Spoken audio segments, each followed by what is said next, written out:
Alright, I'll keep this pretty short so we can all hear who we actually came here to hear, Terri. But while I was researching this whole topic of community-supported agriculture, I came across Terri, and I found her to be a really compelling story just because she is a Los Angeles-based entrepreneur. She's local, and she wants to support organic farmers on the small scale, and I think that's something that's really unique. And also, it ties in really well with her restaurant, with her normal business model. And that's kind of why we selected Terri. Some quick highlights about her. In the 90s, she was part of a female punk band, and that was before starting her restaurant, which is now Zygot rated. And at her restaurant, what she tries to do is really highlight seasonal fruits, vegetables, meats, and poultry. And that's really become the calling card of Auntie. She also competed against Bobby Flay in a throwdown for her red velvet cupcakes. If you had a chance to try them in the back, they're amazing. And in 2008, she launched her organic produce and dinner delivery service. And that's what she's here to talk about today. So hopefully you guys are enjoying the food and you guys can all learn something. Terri, Wahl.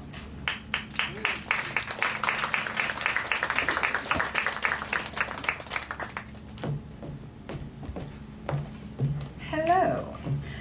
Thank you so much for coming. It means a lot. It's great.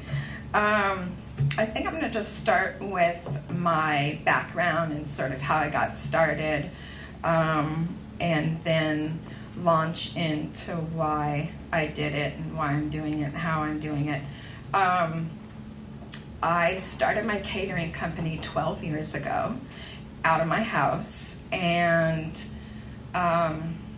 I just knew my whole life I wanted to cook, whether it was going to be a restaurant or a catering business or, home cook, cooking for other people at their house. I just knew it was going to be something with food. And I didn't start out thinking, like, how can I make a lot of money? What can I do with my life to make a bunch of money? I just knew I wanted to cook, and that's how I was going to be the happiest. Doing something I liked.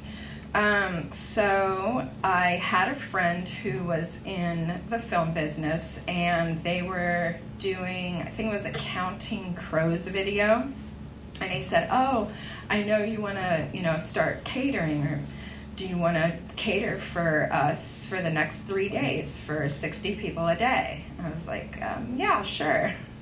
It's like, oh God, how am I going to do that? So I called my mom. I was like, "Mom, oh my God, I have to cook for 60 people 3 days in a row. Come to my house and help me. I didn't have any equipment or anything." Well, I pulled it off, and at that point, it was just all word of mouth. They were like, "Oh, there's this caterer," and, blah, blah, blah. I never advertised, never did anything like that. It was just, I was going to cook good food, drop-off food, which on like television sets and music videos and stuff like that, it's really hard to come by. And I was just gonna do good food for people, no matter what. And I did it for years and years. And it finally came to the point where the catering was too big to do out of my house. And, my boyfriend at the time was like, "You've got to get this out of here," because it was just food all the time, day in and day out. And so that's when I opened my restaurant, and that was 8 years ago. And I sat, it was going to be something that was open to the public. I basically needed it as a space to run my catering out of, but if I was going to have something that was open to the public, it was going to be good.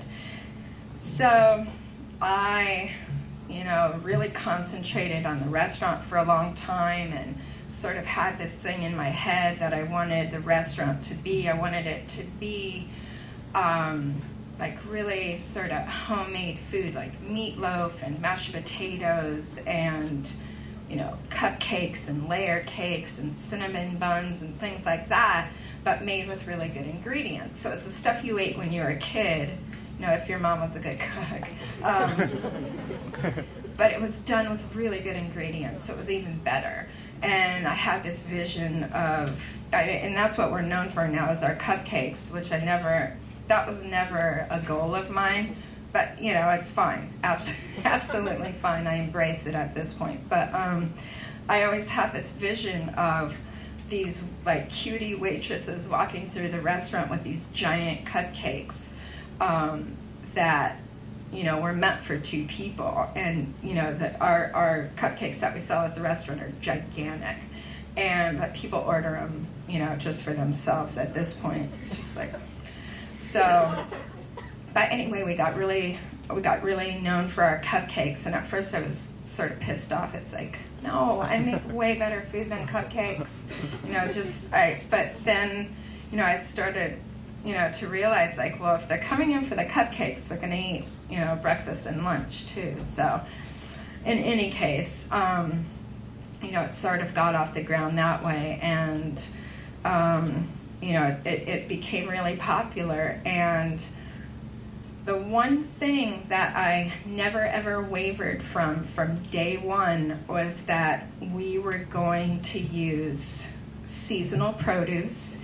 We were going to buy from local farmers, and we were going to shop the farmers markets for everything, and never go the cheap route. And you can get the same thing from a cheap delivery service. Who knows where it's grown? You have no idea where it's shipped in from, but it doesn't taste as good because it's not picked when it's fresh and in season, so on and so forth. And I never ever wavered from that. And there were points at the beginning when we were slower, and when people didn't really know about us, and it was like, oh my God, it's hard to make a profit. Well, you can make a better profit if you get a cheaper product. It was not going to be worth it for me to do that. It was not going to be worth it for my heart and my soul to serve crappy food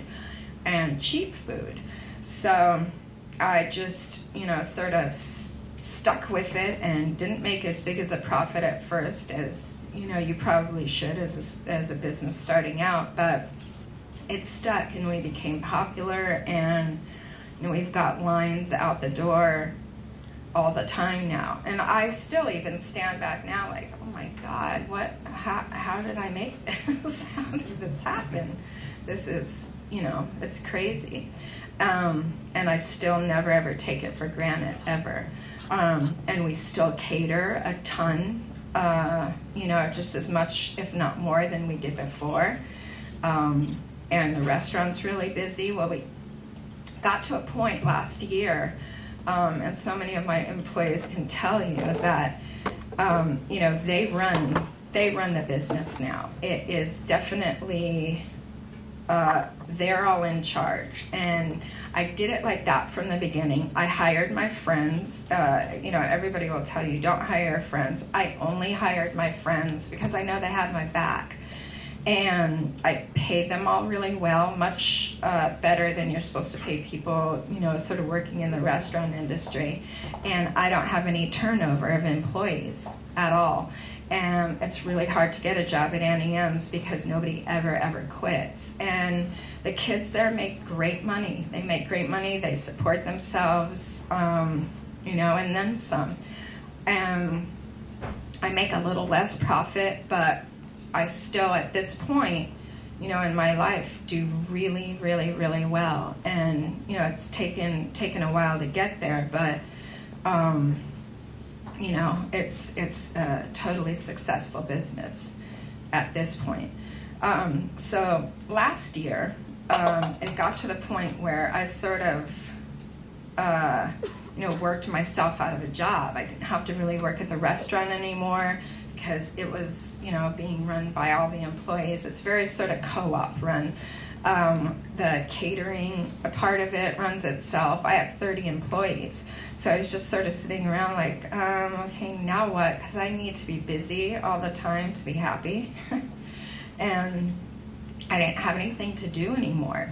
So I was like, all right, what can I do now to keep myself busy, have something else to do? And I came up with our organic local produce delivery service because there's so many of my customers who say, oh, I would cook so much more, but I can't get to the farmer's market. I want to feed my kids like this. I want to feed my kids organic food. I want to keep my money local, but they can't get to the farmer's markets because, as most families, both mom and dad work, so on and so forth. So I thought, well, I'm going to start this delivery service of our produce, because I go to the farmer's market anyway, and it'd be cool to have like 15 customers around the neighborhood. I could just drop my little bags off on Mondays, and it'd be just like a little project for me to do. Well, it's a year later, and I think we have about 150 customers altogether. We have 2 delivery guys now.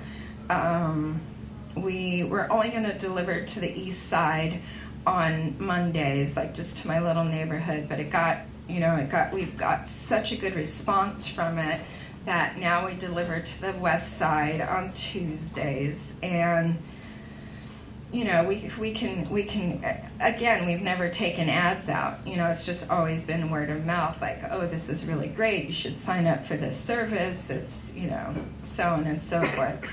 So I think it really speaks volumes to the fact that I have always pursued exactly what I wanted to do. You make your life. Nobody else is going to make your life.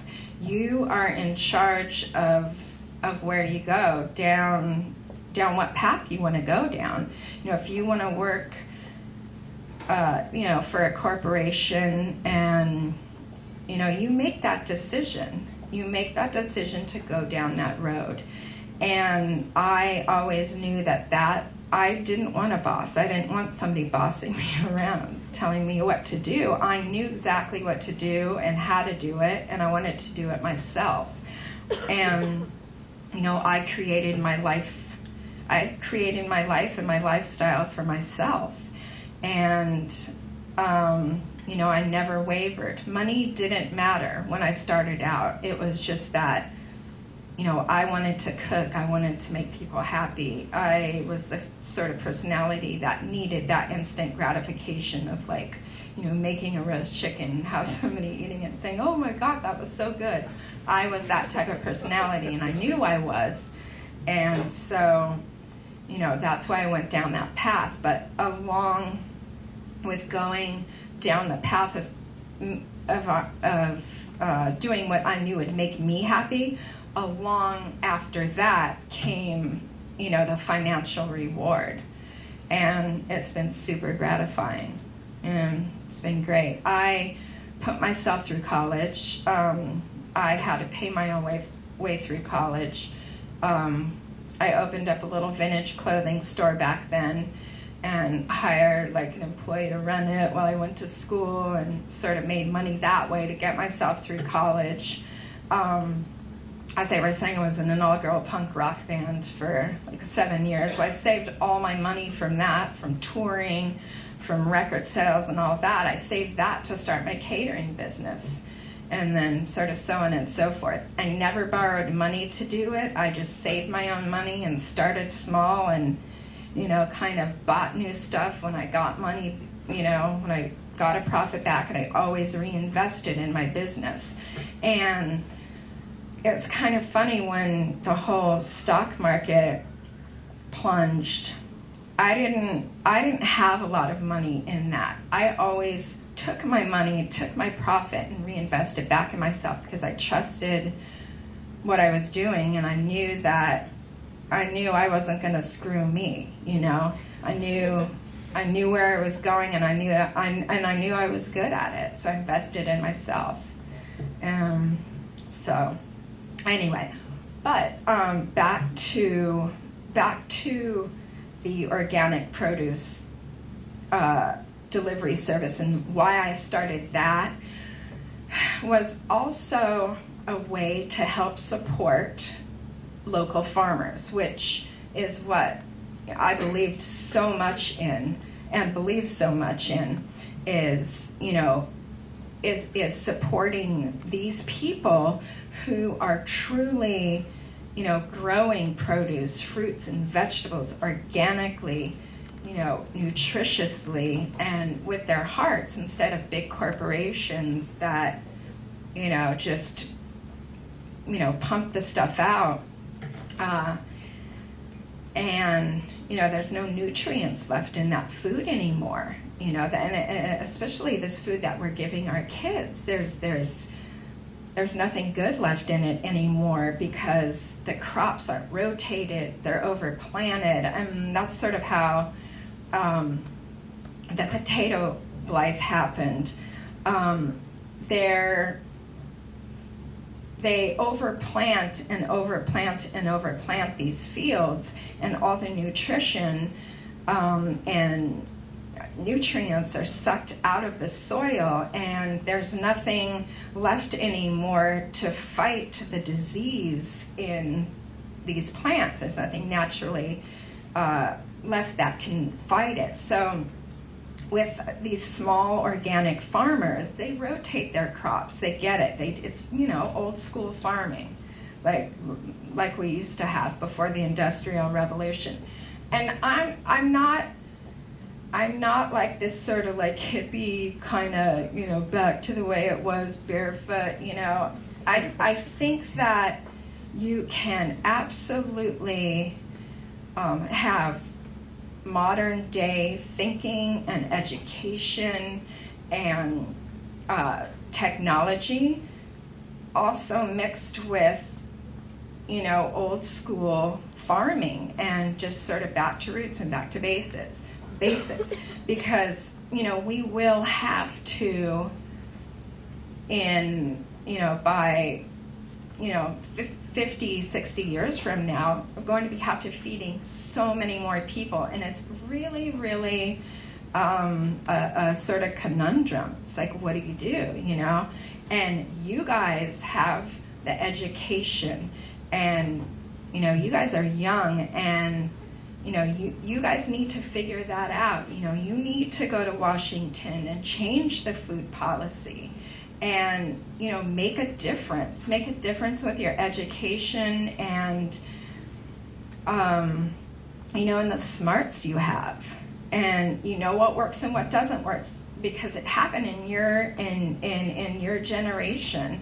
Everything's sort of going downhill right now, socially and economically. It's kind of all the perfect storm that's happening. Well, you guys can make change. With your smarts.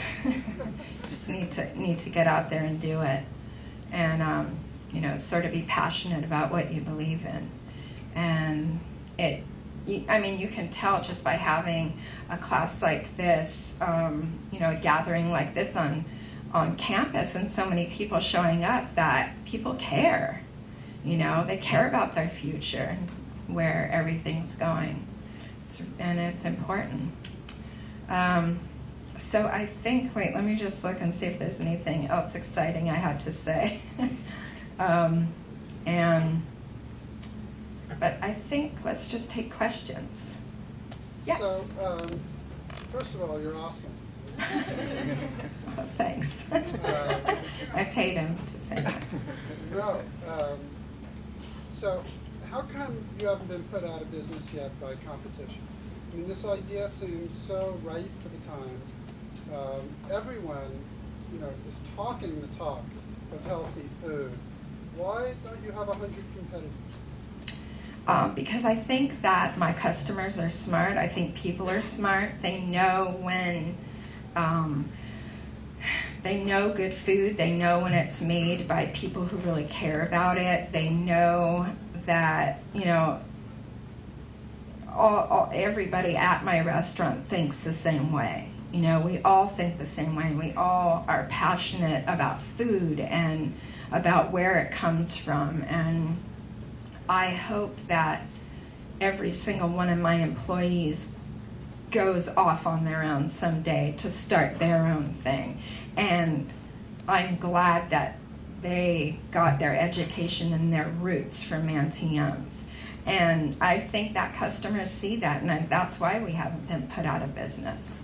You can get I think Walmart is starting to carry organics, which I kind of go both ways on that. I say yay in the fact that people are demanding it. You have to demand it, and then they'll give it to you. If people demanded that McDonald's was all organic and didn't, and they're not going to, buy McDonald's until everything's organic, they would do it. They don't care either way about organic or not organic. They just want the money, so whatever works for them. I'm so sorry, I'm just getting over a cold. That's why I have a frog voice. So, yeah. I hope I answered your question. Yes. Hi, thanks for being here. This is great. You're welcome. So my question is, how do you balance running a business and doing what you're passionate about? Do you cook every day? How do you sort of manage all your people and still do what you're passionate about? I hope this isn't too cheesy, but there's a saying that I read, and it says, give a man a job that he likes and he'll never work again. And I feel like I don't work. I just do what I like to do every day, and it's not that it's not hard sometimes, because it is. It's hard, and you're going to cry, and but at least at the end of the day, you're doing what you like. You're still, doing what you're passionate about. And that's sort of how you get by. And I cook at night when I go home. I don't cook in the restaurant anymore. I have 30 employees, and it's too big for me just to do it how I was doing it at the beginning, cooking for everybody who came in the restaurant, so on and so forth. But I have a whole baking staff, I have a whole catering crew, I have a whole restaurant crew. I do cook at people's weddings, though, just because you don't want to screw that up. You don't want to screw someone's wedding day up. That would suck. So I guess that's how I balance it. Yes? One of the criticisms of social entrepreneurship movement has been that it's an overemphasis on the individual social entrepreneur, and two, that there's a lack of a scale imperative, that people who have come up with models that work to serve social good haven't taken the next step of trying to expand it. There's been some sort of disconnect between the idea of, if you have a model that works, it's your imperative to go and see if you can bring it to a larger scale. How do you kind of, How did I do that? No, how do you see your responsibility as, okay, I've been able to make an organic restaurant work. Should I, give money to my employees to go create more in other places, or those types of things? I guess I speak. I speak at the grade schools in Eagle Rock, and just kind of, tell people look, this is my business model, and it totally worked, and there's definitely room out there for 500 other people in my community to do it, because the want is there for it. And I also think, the more that the consumer demands it, the more the price will go down, because there's more of it out there, and it's just a win-win for everybody. Yeah. I hope I answered your question. Okay. Yes? So you said within the business you've actually kind of dealt over a lot of responsibility to the employees, but how involved are you still, do you still come up with the seasonal recipes, and what exactly you're delivering to the customers? Or do you hand that off to That's a good question. She asked how I how I delegate and what responsibility I still have in the restaurant. My employees that have worked for me forever now. So we all have sort of the same aesthetic, and so I don't have to go in and say, oh, well, these are the specials today, blah, blah, blah. I can simply say to Donna, who runs the kitchen, and by the way, it's mostly all females who run Auntie-ums. But I say to Donna, who runs the kitchen, except for Tommy, he's a boy. I say, well, this is what's in season. Right now, this is what I picked up from the farmer's market for you. Go for it. And, she'll do like a chipotle butternut squash soup and, whatever, just like a nice seasonal menu. As far as the boxes go, what comes in the boxes that go to the customers, because it is so young, because that part of the business is so young, it's only a year old, I definitely oversee every single step of that. And I should mention that too. When I started the restaurant, when I started the catering, I was working 15 hours a day. It just kicks your ass at first, because you have to be there all the time, and you have to make sure it's exactly what you want and it's done the exact way you want it. And when the customers walk in, they see what you want them to see. And, but then it comes to a point where you feel comfortable sort of handing it over. And I set my employees up for that, the day they walked in the door. It's like, I'm not going to be over there. I'm not going to be there lording over you. I'm not going to be there telling you what to do, how to do it, how not to do it. It's either sink or swim. You're either on board and you get what we're doing, or you're not going to work here anymore. Sorry. And so I set them up like that from the very beginning. So if something goes wrong in the restaurant, say a refrigerator goes down, they all know who to call. They can all call them. They get it fixed. If the water purifier breaks, they know where online we ordered that from, and they'll call and they'll order a new one. The questions don't come to me. They're all set up to be able to sort of run it themselves. One of the vans breaks down, they take it and get it fixed. They're kind of in charge of, they're part of that business, and, it's awesome. Everybody's friends. It's good. They're my family. It's awesome. Yes? We talk a lot about social enterprise being something that's defined by having both a social mission and a financial mission. Can you talk a little bit about a time when your social mission and your financial mission, perhaps you had to make a choice between the two, or how you dealt with that? Yes. I'm going to say probably a couple years ago, made a choice to use eggs, free-range eggs, from chickens that run around in the grass, eating, and they're not in cages, and,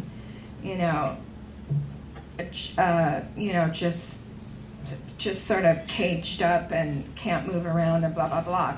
It costs more to use free-range eggs.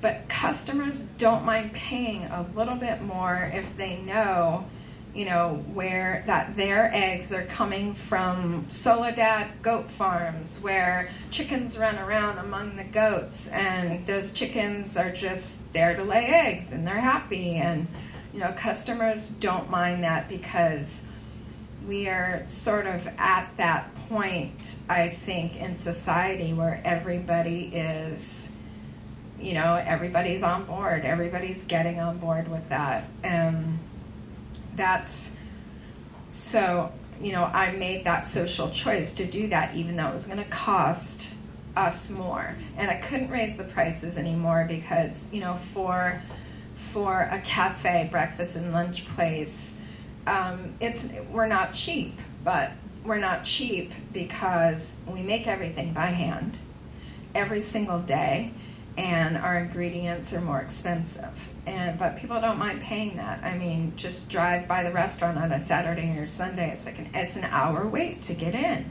It's crazy. I wouldn't mind that long.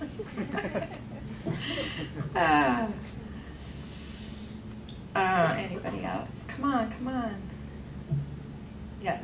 How did you learn how to cook? I taught myself. I taught myself how to cook. I remember being in the van on tour, driving from city to city, playing shows, and I'd be in the back seat, with a gourmet magazine, like going through all the recipes, and we'd have cookbooks stacked up to here in the van.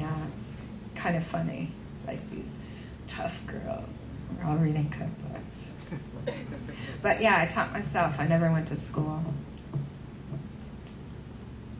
Yes. Oh gosh, I can't hear.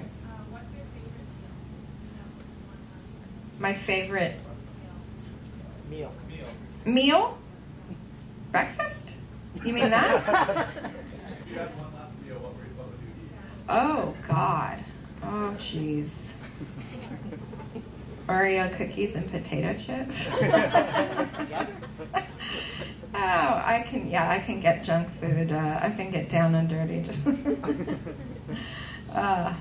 gosh, that's a hard question. I don't know. It depends on what mood I'm in, I guess. Yes. So I know that you started your business with the first intent was to support, communities, support agriculture, local farmers.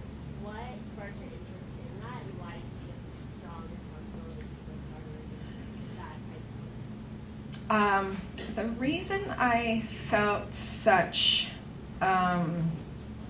strongly about supporting local farmers, for me, the very first thing before anything else, because I was a cook, is because it tastes better. If you're picking a tomato that's in season, we just went through tomato season, right, during the summer, and I'm sure you all had heirloom tomatoes somewhere, this summer. You can tell the difference in taste between a tomato that was just picked off the vine, right, and then you eat it that day or the next day, rather than these insipid, horrible, pink, weird things they sell at the grocery store. I won't buy a tomato any other time of the year but summer. It's a whole different beast.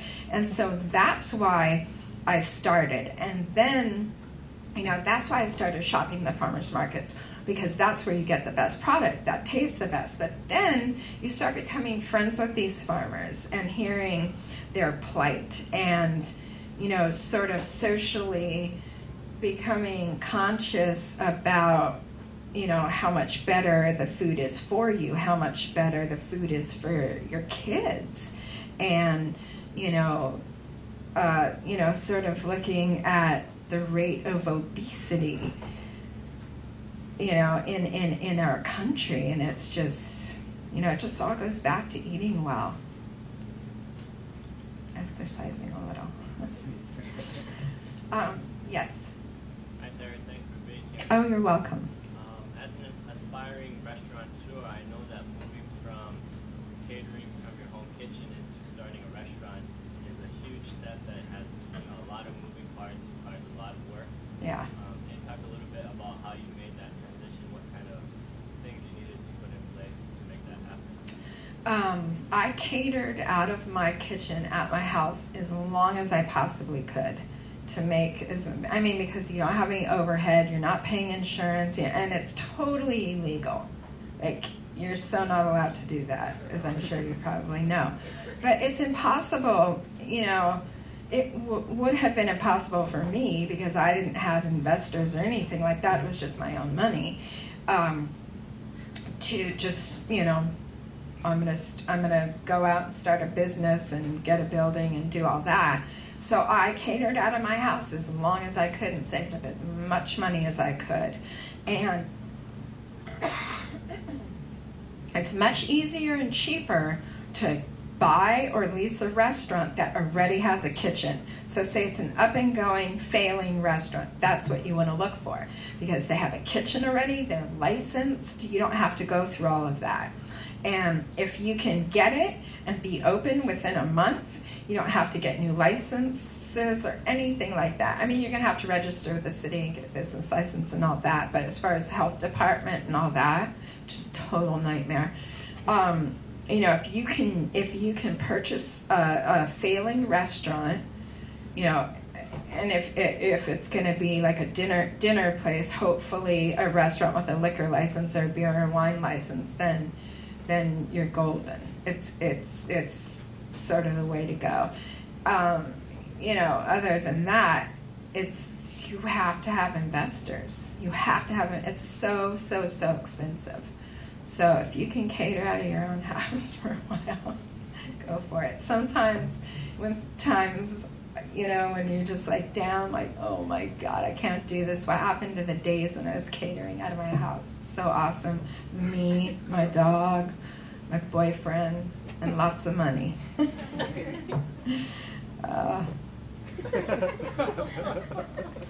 Yes. What would you say was like the biggest obstacle you had to overcome, and from overcoming that, what would be like your advice for people who want to start doing this?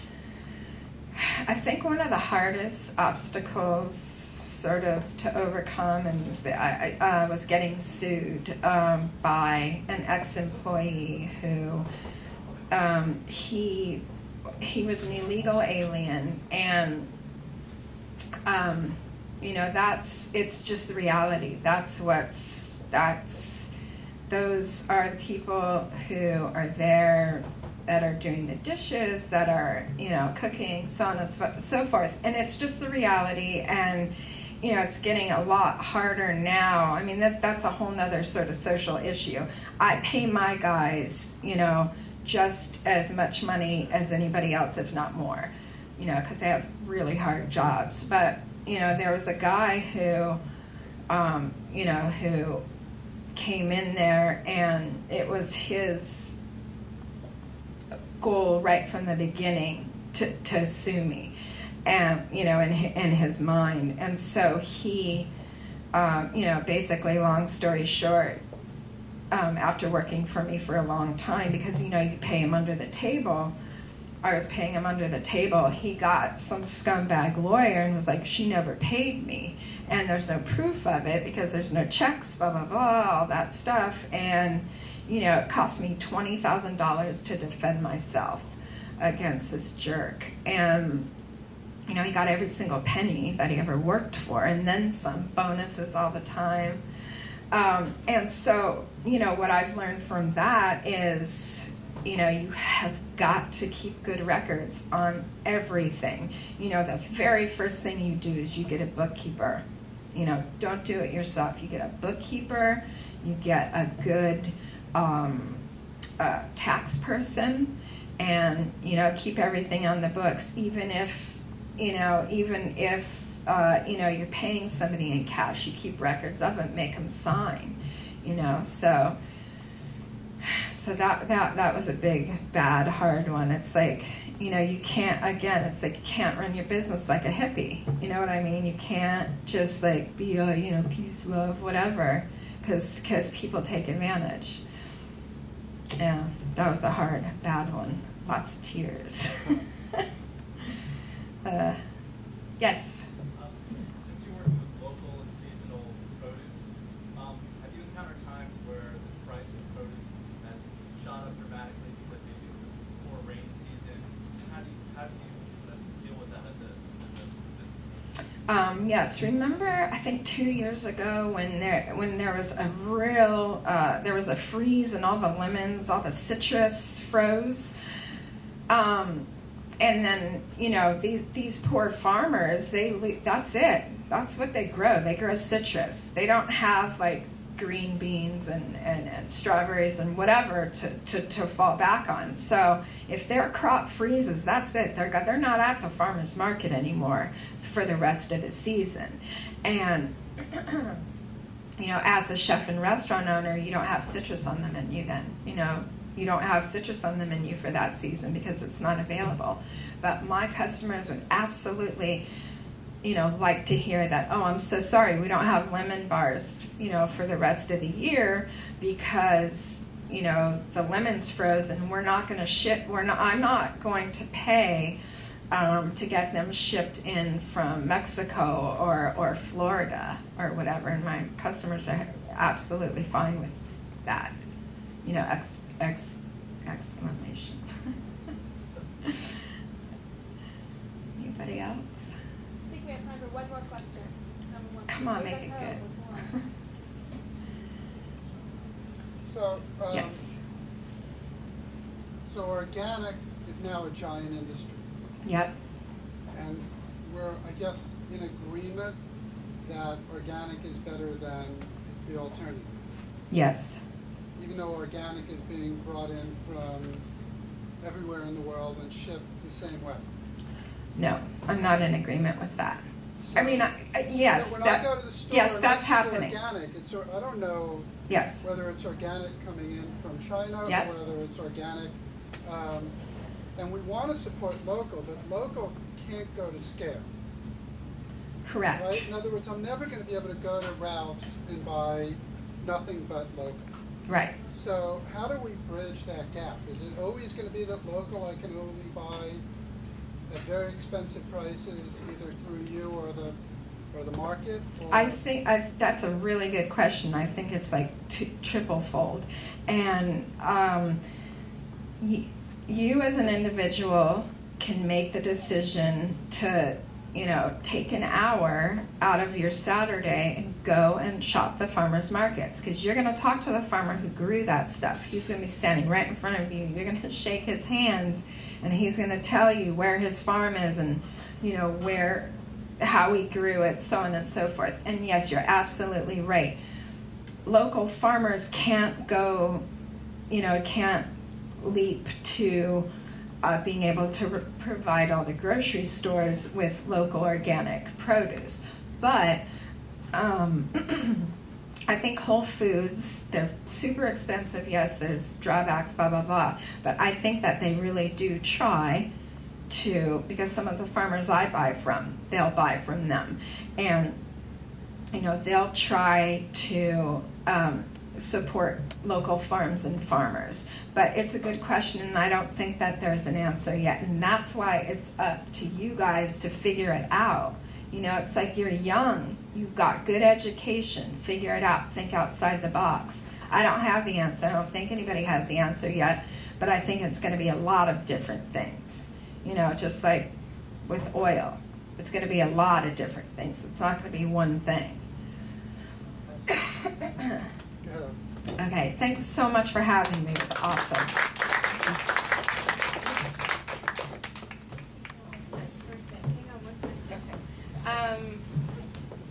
Terri, thank you so much for being here and for also presenting us with a model of a business person who really has stuck to her mission. You've stuck to your guns, and you've also made a heck of a lot of money that way. So I think that's great for all of us to hear that. Please join me in thanking Terri one more time.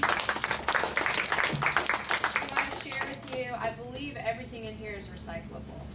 So thank you guys for being here. Before we wrap up today, please stick around one more minute, and we're going to hear from one of the vice presidents of Lacey, who's one of our co-sponsors today.